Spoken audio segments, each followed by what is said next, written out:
First reading, Sirach chapter 35 verse 12 to 14, 16 to 18.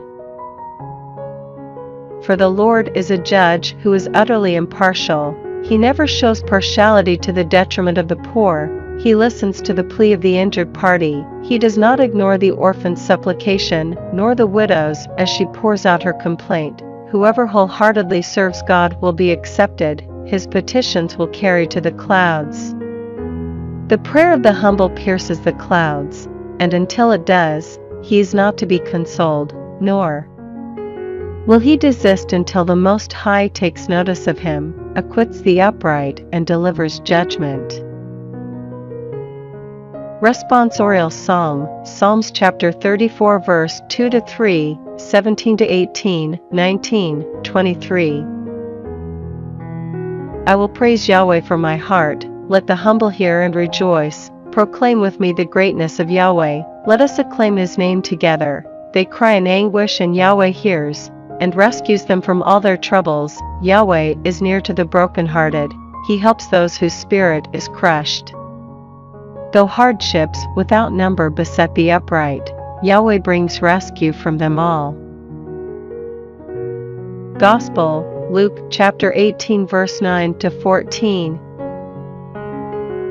He spoke the following parable to some people who prided themselves on being upright and despised everyone else. 2 men went up to the temple to pray, one a Pharisee, the other a tax collector. The Pharisee stood there and said this prayer to himself, I thank you, God, that I am not grasping, unjust, adulterous like everyone else, and particularly that I am not like this tax collector here. I fast twice a week, I pay tithes on all I get. The tax collector stood some distance away, not daring even to raise his eyes to heaven, but he beat his breast and said, God, be merciful to me, a sinner. This man, I tell you, went home again justified, the other did not. For everyone who raises himself up will be humbled, but anyone who humbles himself will be raised up. Second reading, 2 Timothy chapter 4 verse 6 to 8, 16 to 18.